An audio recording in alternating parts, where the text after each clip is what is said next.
कनकपुर नामक गांव में दो भाई रहा करते थे। बड़ा भाई रंजीत पैसे वाला था, वहीं छोटा भाई रणविजय बहुत ही गरीब। रंजीत की बेटी का नाम अपर्णा और रणविजय की बेटी का नाम सुप्रिया था। आज अपर्णा का जन्मदिन था और जन्मदिन में जाने के लिए रणविजय, उसकी पत्नी और सुप्रिया तैयार हो रहे थे। तभी सुप्रिया बोली, माँ जल्दी करो, हमें देर हो जाएगी। कहीं ऐसा ना हो हमारे जाने से पहले ही अपर्णा दीदी अपना केक काट ले। हाँ बेटा, बस चलो, मैं तैयार हूँ। सभी लोग रंजीत के घर पहुँचते हैं, जहाँ अपर्णा के जन्मदिन की तैयारी बड़े ही धूमधाम से हो रही थी। थोड़ी ही देर में एक बहुत ही सुंदर ड्रेस पहने अपर्णा भी वहाँ आ गई। सुप्रिया जल्दी से अपर्णा के पास पहुंची और बोली, जन्मदिन मुबारक हो अपर्णा दीदी। अपर्णा ने उसकी बात का कोई जवाब नहीं दिया और आसपास के मेहमानों से बात करने लगी। थोड़ी देर के बाद अपर्णा ने केक काटा और सभी को खिलाया। फिर जब वो केक सुप्रिया को दे रही थी तो उसने कहा, सुप्रिया, अगले हफ्ते तुम्हारा भी तो जन्मदिन है ना? हाँ अपर्णा दीदी। तो ठीक है सुप्रिया, अगले हफ्ते तुम भी ऐसी ही शानदार पार्टी देना, हम सब भी आएंगे तुम्हारे यहाँ केक खाने के लिए। अपर्णा की बात सुनकर सुप्रिया कुछ सोचने लगती है। तभी अपर्णा कहती है, क्या हुआ सुप्रिया, तुम बर्थडे नहीं मना सकती क्या? तुम्हारे मम्मी पापा तुम्हें कुछ लाकर नहीं देते क्या? मुझे देखो, मेरा बर्थडे मैं कितनी धूमधाम से मनाती हूँ और तुम्हें भी बुलाती हूँ, पर तुम हो के कभी मुझे नहीं बुलाती। नहीं नहीं अपर्णा दीदी, इस बार देखना, मैं आपको जरूर अपने जन्मदिन पर बुलाऊंगी। अगर तुम मुझे अपने जन्मदिन पर बुलाओगी तो मैं तुम्हारी तरह कोई छोटा मोटा तोहफा नहीं लाऊंगी, बल्कि अच्छा तोहफा लेकर आऊंगी तुम्हारे लिए। सुप्रिया ये सुनकर बहुत बुरा फील करती है।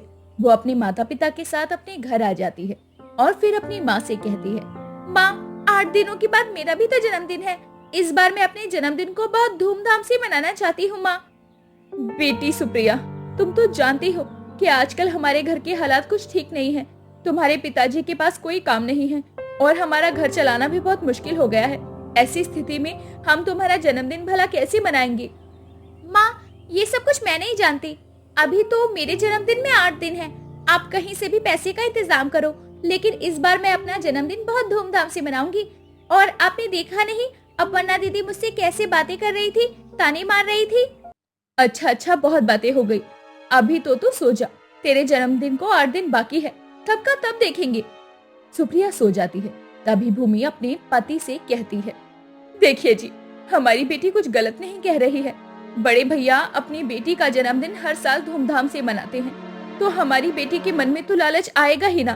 आप थोड़े बहुत पैसों का इंतजाम कर लीजिए, लेकिन हम अपनी बेटी का जन्मदिन इस बार बहुत धूमधाम से ना भी मना पाए तो कम से कम केक काट कर बड़े भैया के घर वालों को खाना तो खिला सकते हैं ना। हाँ भूमि, तुम सही कह रही हो। अभी तो 8 दिन बाकी हैं। मैं कल ही कोई काम ढूंढता हूँ। अगर थोड़े बहुत पैसे एडवांस मिल जाएंगे तो हम बड़े भैया की दावत कर देंगे और उन्हें अच्छा खाना भी खिलाएंगे और केक भी काट लेंगे। इसी तरह एक हफ्ता बीत गया, लेकिन अभी तक रणविजय को कोई भी काम नहीं मिला था। आज सुप्रिया का जन्मदिन था। सुप्रिया सुबह उठकर दौड़कर अपनी माँ के पास आई और बोली, माँ, आपको याद है ना आज जन्मदिन है मेरा? हाँ बेटा, क्यों नहीं, बिल्कुल याद है। जन्मदिन बहुत बहुत मुबारक हो। शुक्रिया, आपको याद है। आज मेरे जन्मदिन पर हम केक काटेंगे और बड़े पापा के घर वालों को दावत भी देंगे। बेटा, तुम्हारे पापा को कोई काम नहीं मिला है, इसीलिए हमारे घर में पैसे नहीं है बेटा।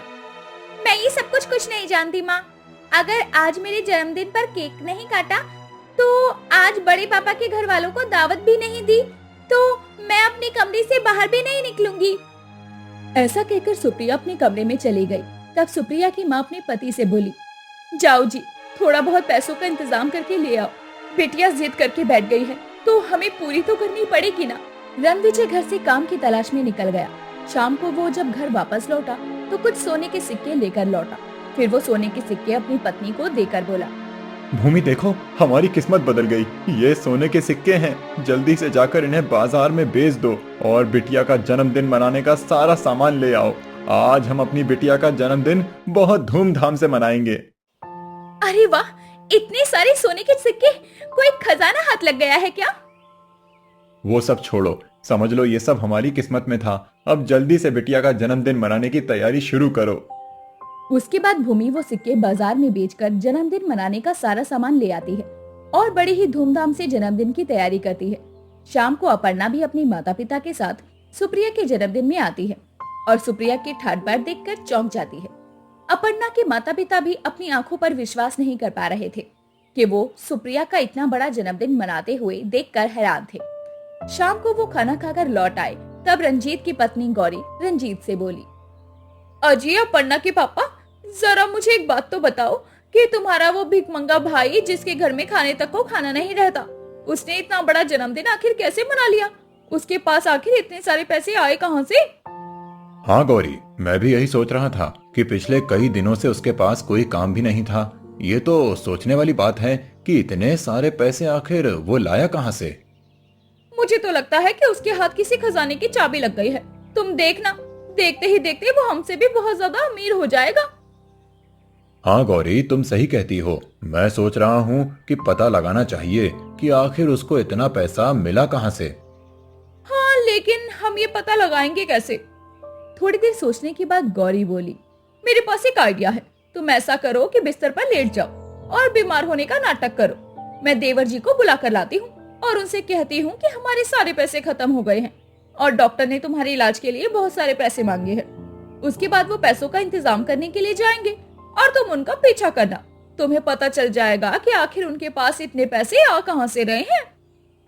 अरे वाह गौरी, ये तो बहुत अच्छा आइडिया है। चलो मैं जल्दी से बिस्तर पर लेट जाता हूँ और तुम छोटे भाई को जाकर खबर दो। फिर रंजीत बिस्तर पर लेट जाता है और गौरी रणविजय के घर जाती है और कहती है, रणविजय भैया, चलकर देखिए ना, आपके भैया बहुत बीमार हो गए हैं। हाँ हाँ भाभी, मैं अभी चलता हूँ। भूमि, मैं थोड़ी देर में आता हूँ। रणविजय रंजीत के घर आता है और उसे बीमार देखकर कहता है, भैया, आपकी तबीयत कैसे खराब हो गई भला? आपको जल्दी ही डॉक्टर को दिखाना चाहिए। हाँ भैया, आप सही कहते हो, लेकिन डॉक्टर ने कहा है कि उनके इलाज के लिए बहुत पैसे चाहिए और हमारे पास सारे पैसे खत्म हो चुके हैं। इसलिए समझ में नहीं आ रहा कि इलाज कैसे करवाएं। हाँ रणविजय, तेरी भाभी सही कहती हैं। हमारे पास इतने पैसे भी नहीं हैं कि मेरा इलाज हो सके और मेरी तबीयत की बिगड़ती ही जा रही है। ऐसी बात है भैया, तो आप चिंता ना करें, पैसों का इंतजाम करके मैं लाऊंगा और आप अपना इलाज अच्छी तरह करवा लीजिए। ऐसा बोलकर रणविजय वहाँ से चला जाता है। रंजीत भी उसके पीछे पीछे जाता है। रणविजय एक तालाब के किनारे जाता है और पेड़ के नीचे बैठ जाता है। रंजीत एक पेड़ के पीछे छुपकर देखने लगता है। तभी रणविजय एक टूटा हुआ आईना उठाता है और उसके अंदर हाथ डालता है और हाथ बाहर निकालता है। जैसे ही वो दूसरी बार हाथ डालता है और हाथ निकालता है, रणविजय गायब हो जाता है। रंजीत ये देखकर चौंक जाता है। रंजीत वापस अपने घर आ जाता है। रणविजय शाम को उसके पास आता है और उसे कुछ सोने के सिक्के देते हुए कहता है, भैया ये लीजिए कुछ सोने के सिक्के, इन्हें बेचकर आप अपना इलाज करवा लीजिए।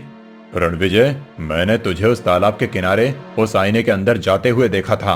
अब तू मुझे सीधे सीधे बता दे कि उस टूटे हुए आईने का क्या रहस्य है। अगर तूने मुझे नहीं बताया तो मैं ये बात सारे गांव में फैला दूंगा, फिर तुझको सबको जवाब देना बड़ा मुश्किल हो जाएगा। नहीं भैया, आप ऐसा मत करना, मैं आपको बताता हूँ। भैया, उस दिन जब सुप्रिया का जन्मदिन था, वो केक काटने की और आप लोगों की दावत कराने की बहुत जिद कर रही थी। तब मैं परेशान होकर काम की तलाश में बाहर निकला। तब मैंने कई जगह काम तलाश किया, लेकिन मुझे कहीं काम नहीं मिला था। थक हार कर मैं तालाब के नीचे उदास मन से बैठ गया। वहाँ उदास बैठा हुआ था कि तभी मेरे हाथ से कोई चीज टकराई। मैंने देखा वो टूटा हुआ आईना था। मैंने उस आईने को दूसरे हाथ से छूना चाहा, लेकिन मेरा हाथ आईने के अंदर चला गया। उसके बाद जब मैंने दूसरी बार हाथ को आईने के अंदर डाला तो मैं खुद आईने के अंदर चला गया। मैंने देखा कि आईने के अंदर एक दूसरी दुनिया थी। बड़े बड़े पेड़, सुंदर सुंदर झरने, चहचहाती हुई चिड़ियों की आवाज, बहुत खूबसूरत फल, बड़े बड़े बगीचे। वो बड़ा ही खूबसूरत दृश्य था। मैं उस दृश्य में खोया हुआ ही था कि तभी एक नन्ही चिड़िया मेरे पास आई और मुझसे कहने लगी, रहस्यमय आईने के मुसाफिर, हमारी दुनिया में तुम्हारा स्वागत है। चलो मेरे पीछे आओ, मैं तुम्हें तुम्हारी मंजिल पर ले चलती हूँ। मुझे कुछ समझ नहीं आ रहा था कि वो चिड़िया ऐसा क्यों कह रही है, लेकिन फिर भी मैं उसके पीछे पीछे चलने लगा। थोड़ी देर बाद चिड़िया ने मुझे एक जगह पर लाकर छोड़ दिया जहाँ पर बहुत सारा खजाना पड़ा हुआ था। वो खजाना देखकर मैं हैरान रह गया। वहाँ सोने चांदी के सिक्के चमक रहे थे। फिर उसके बाद चिड़िया गायब हो गई। थोड़ी ही देर बाद वहाँ पर उस खजाने की देवी प्रकट हुई और बोली, आओ मनुष्य, ये खजाना मेरा है।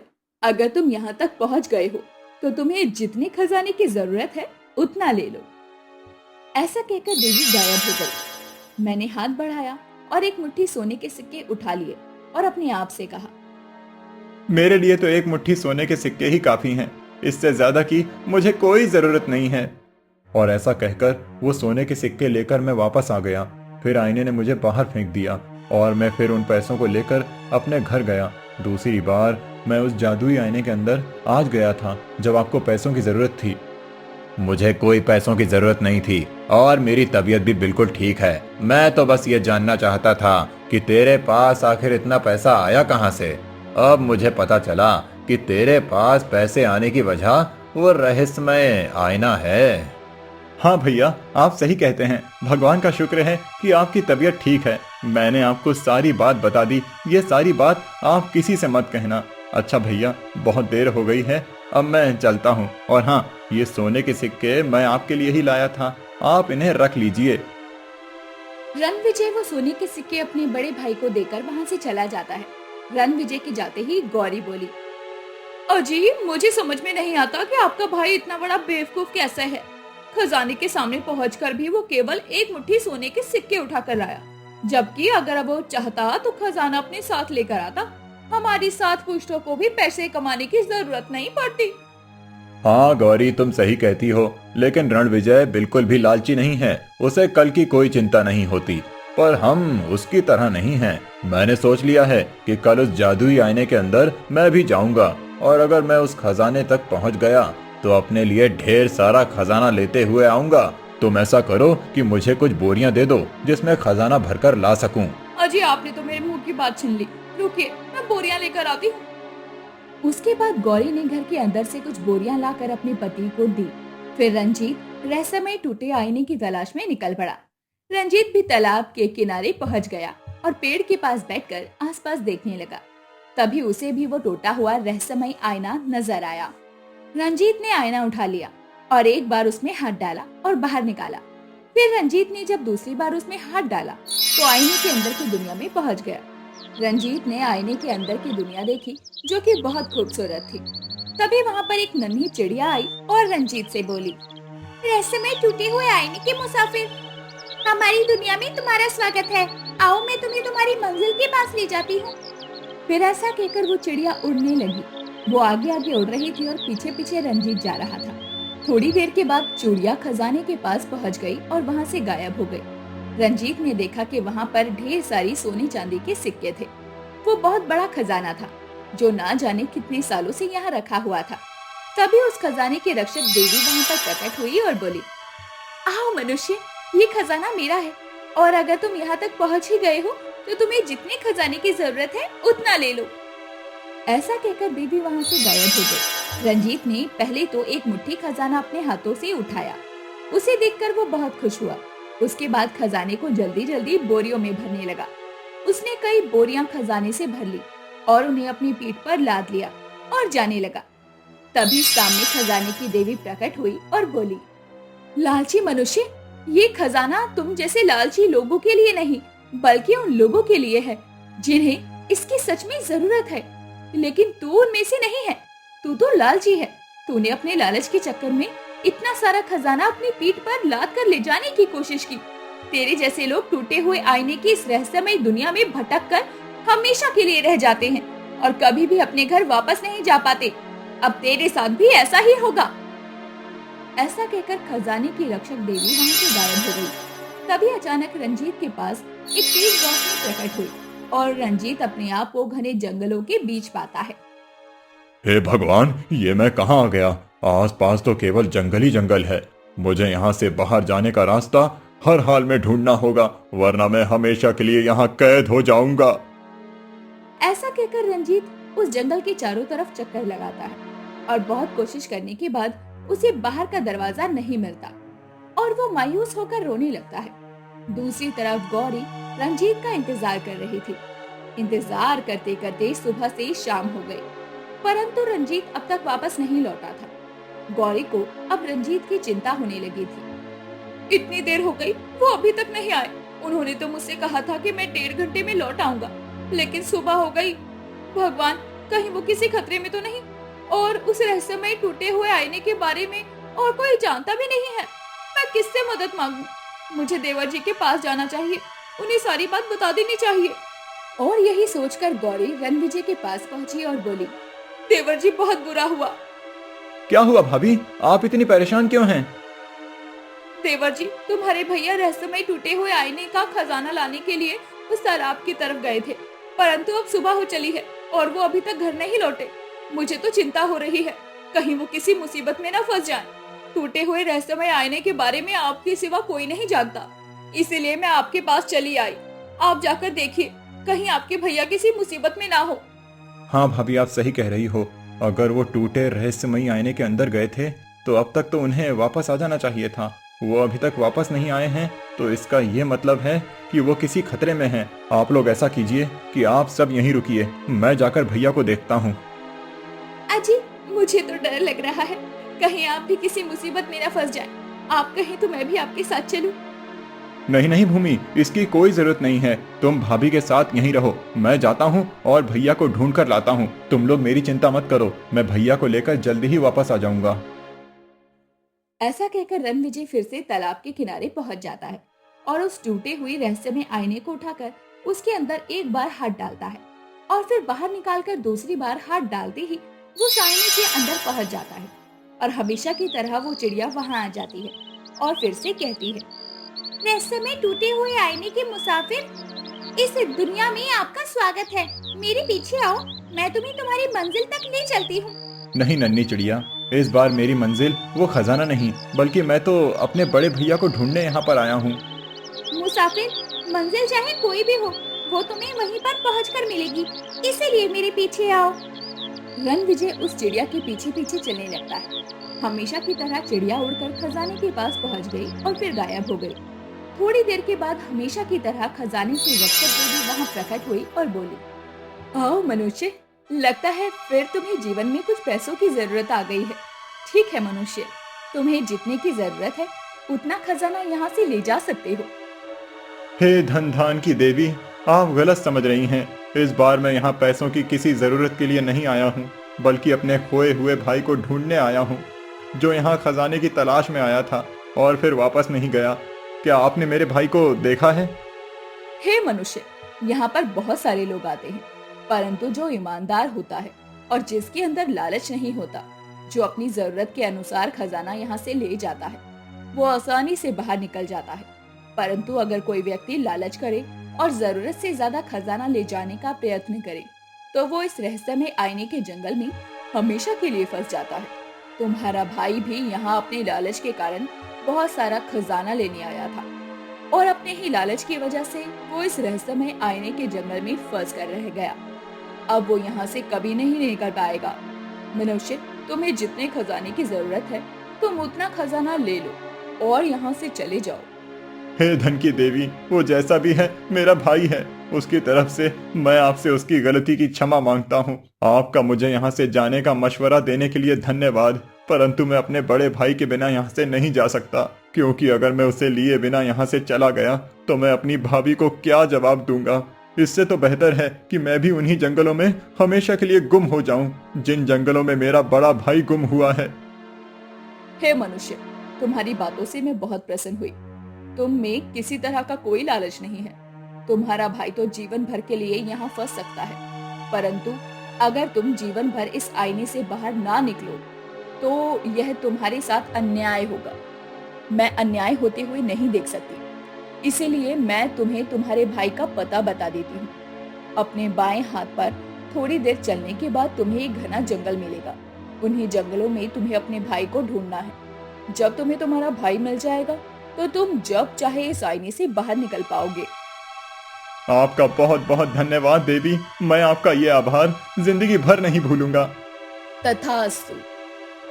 ऐसा कहकर देवी वहां से गायब हो जाती है और रणविजय अपने भाई को ढूंढने के लिए जंगल की ओर चल पड़ता है। चलते चलते काफी समय बीत जाता है और रणविजय घने जंगलों के बीच पहुंच जाता है। तभी वो अपने आप से कहता है, देवी ने मुझसे यही कहा था कि घने जंगलों में मेरा भाई कहीं ना कहीं है। अब मैं उसे कहाँ ढूंढूं? मुझे तो समझ नहीं आ रहा। हाँ, चलो उस तरफ देखता हूँ। इसके बाद रणविजय अपने भाई को जंगल के चारों तरफ ढूंढता है। काफी ढूंढने के बाद उसे उसका भाई एक पेड़ के नीचे बैठा रोता हुआ दिखाई देता है। रणविजय उसे देखकर बहुत खुश होता है और दौड़कर उसके पास जाता है और कहता है, भैया, मैं आ गया। रंजीत जैसे ही रणविजय को देखता है तो उसकी खुशी का ठिकाना नहीं रहता और वो कहता है, मेरे भाई, तू आ गया। मुझे पूरा यकीन था मेरी जान बचाने के लिए तू यहाँ जरूर आएगा। हाय मेरा लालच, मेरे लालच ने मुझे यहाँ फंसा दिया। मैं खजाने के लालच में आकर ढेर सारा खजाना बोरियों में भरकर अपनी पीठ पर लाद कर जाने लगा और फिर देवी के श्राप से इस जंगल में फंसकर रह गया। मेरे भाई, मुझे माफ कर दे और किसी भी तरह से मुझे इस जंगल से बाहर निकाल ले। मैं तेरा ये एहसान कभी नहीं भूलूंगा। भैया, इसमें एहसान की कोई बात नहीं है। मैं तो यहाँ पर आया ही आपको बचाने के लिए हूँ। आप चिंता न करें, मैं आपको यहाँ से लेकर ही जाऊंगा। मेरा भाई सचमुच बड़ा ही अच्छा है। आज तक मैंने जो भी गलती की या तेरे साथ जो भी बुरा व्यवहार किया, उन सब के बावजूद भी तू अपनी जान पर खेलकर मुझे बचाने आ गया। मुझे माफ कर दे भाई। आज के बाद मैं हमेशा तेरी इज्जत करूंगा और कभी भी तुझसे अलग नहीं होऊंगा। भैया, ये सब बातें बाद में होती रहेंगी। चलिए, अभी हमें यहाँ से बाहर जाना है। उसके बाद रणविजय जैसे ही अपने भाई रंजीत का हाथ पकड़कर आगे बढ़ता है, आईना उसे बाहर फेंक देता है। रंजीत और रणविजय दोनों बहुत खुश होते हैं और एक दूसरे को गले लगा लेते हैं। उसके बाद वो दोनों घर आ जाते हैं और फिर रंजीत उन सभी को सारी कहानी सुनाता है। ये सुनकर रंजीत की पत्नी गौरी कहती है, आप सही कहते हैं कि लालच में भला क्या ही रखा है। हमें भी भैया से कुछ सीखना चाहिए। भैया, इनके साथ साथ आप मुझे भी माफ कर दीजिए, क्योंकि इन्होंने जो भी किया उसमें मैं भी हिस्सेदार थी। आज के बाद मैं कभी भी लालच नहीं करूंगी और आप लोगों के साथ मिलकर रहूंगी। सभी लोग बहुत खुश होते हैं और फिर वो लोग साथ साथ मिलकर रहने लगते हैं। तो दोस्तों, कैसी लगी आपको हमारी ये कहानी? अगर पसंद आई हो तो लाइक, शेयर और सब्सक्राइब करना ना भूलें और ऐसी ही दिलचस्प कहानियों को देखने के लिए हमारे चैनल पर बने रहिए।